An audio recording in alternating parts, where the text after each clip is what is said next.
नमस्कार दोस्तों, स्वागत है आपका हमारे YouTube चैनल पर। मेरे सभी प्यारे दोस्तों को जय श्री कृष्णा।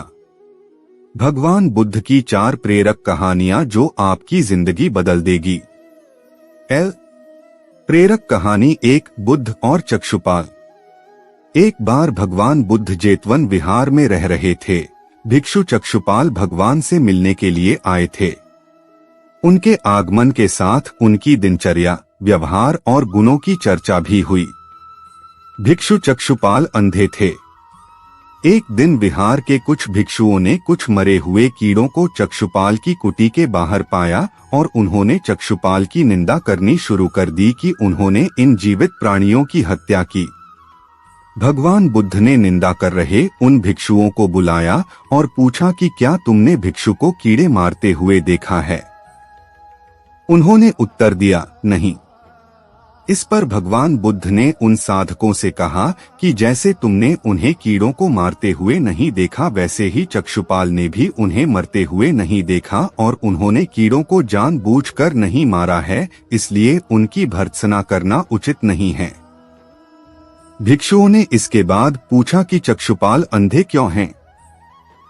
उन्होंने इस जन्म में अथवा पिछले जन्म में क्या पाप किए? भगवान बुद्ध ने चक्षुपाल के बारे में कहा कि वे पूर्व जन्म में एक चिकित्सक थे। एक अंधी स्त्री ने उनसे वादा किया था कि यदि वे उसकी आंखें ठीक कर देंगे तो वह और उसका परिवार उनके दास बन जाएंगे। स्त्री की आंखें ठीक हो गईं, पर उसने दासी बनने के भय से यह मानने से इनकार कर दिया। चिकित्सक को तो पता था कि उस स्त्री की आंखें ठीक हो गई हैं। वह झूठ बोल रही है। उसे सबक सिखाने के लिए या बदला लेने के लिए चक्षुपाल ने दूसरी दवा दी। उस दवा से महिला फिर अंधी हो गई। वह कितना ही रोई पीटी, लेकिन चक्षुपाल जरा भी नहीं पसीजा। इस पाप के फलस्वरूप अगले जन्म में चिकित्सक को अंधा बनना पड़ा। प्रेरक कहानी 2, परिश्रम और धैर्य। एक बार भगवान बुद्ध अपने अनुयायियों के साथ किसी गांव में उपदेश देने जा रहे थे। उस गांव से पूर्व ही मार्ग में उन लोगों को जगह जगह बहुत सारे गड्ढे खुदे हुए मिले। बुद्ध के एक शिष्य ने उन गड्ढों को देखकर जिज्ञासा प्रकट की, आखिर इस तरह गड्ढे का खुदे होने का तात्पर्य क्या है? बुद्ध बोले, पानी की तलाश में किसी व्यक्ति ने इतने गड्ढे खोदे हैं। यदि वह धैर्यपूर्वक एक ही स्थान पर गड्ढे खोदता तो उसे पानी अवश्य मिल जाता, पर वह थोड़ी देर गड्ढा खोदता और पानी न मिलने पर दूसरा गड्ढा खोदना शुरू कर देता। व्यक्ति को परिश्रम करने के साथ धैर्य भी रखना चाहिए। प्रेरक कहानी 3, अमृत की खेती। एक बार भगवान बुद्ध भिक्षा के लिए एक किसान के यहाँ पहुँचे। तथागत को भिक्षा के लिए आया देखकर किसान उपेक्षा से बोला, श्रमण, मैं हल जोतता हूँ और तब खाता हूँ। तुम्हें भी हल जोतना और बीज बोना चाहिए और तब खाना खाना चाहिए। बुद्ध ने कहा, महाराज, मैं भी खेती ही करता हूँ।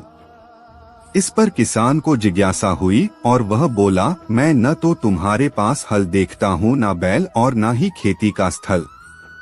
तब आप कैसे कहते हैं कि आप भी खेती ही करते हो? आप कृपया अपनी खेती के संबंध में समझाइए। बुद्ध ने कहा, महाराज, मेरे पास श्रद्धा का बीज, तपस्या रूपी वर्षा और प्रजा रूपी जोत और हल है। पाप भीरुता का दंड है, विचार रूपी रस्सी है, स्मृति और जागरूकता रूपी हल की फाल और पेनी है। मैं वचन और कर्म में संयत रहता हूँ। मैं अपनी इस खेती को बेकार घास से मुक्त रखता हूँ और आनंद की फसल काट लेने तक प्रयत्नशील रहने वाला हूँ। अप्रमाद मेरा बैल है जो बाधाएं देखकर भी पीछे मुंह नहीं मोड़ता है। वह मुझे सीधा शांति धाम तक ले जाता है। इस प्रकार मैं अमृत की खेती करता हूँ। प्रेरक कहानी 4, दान की महिमा। भगवान बुद्ध का जब पाटलिपुत्र में शुभागमन हुआ तो हर व्यक्ति अपनी अपनी सांपत्तिक स्थिति के अनुसार उन्हें उपहार देने की योजना बनाने लगा। राजा बिंबिसार ने भी कीमती हीरे, मोती और रत्न उन्हें पेश किए। बुद्धदेव ने सबको एक हाथ से सहर्ष स्वीकार किया। इसके बाद मंत्रियों, सेठों, साहूकारों ने अपने अपने उपहार उन्हें अर्पित किए और बुद्धदेव ने उन सबको एक हाथ से स्वीकार कर लिया। इतने में एक बुढ़िया लाठी टेकते वहां आई। बुद्धदेव को प्रणाम कर वह बोली, भगवन, जिस समय आपके आने का समाचार मुझे मिला उस समय मैं यह अनार खा रही थी। मेरे पास कोई दूसरी चीज न होने के कारण मैं इस अधखाए फल को ही ले आई हूँ।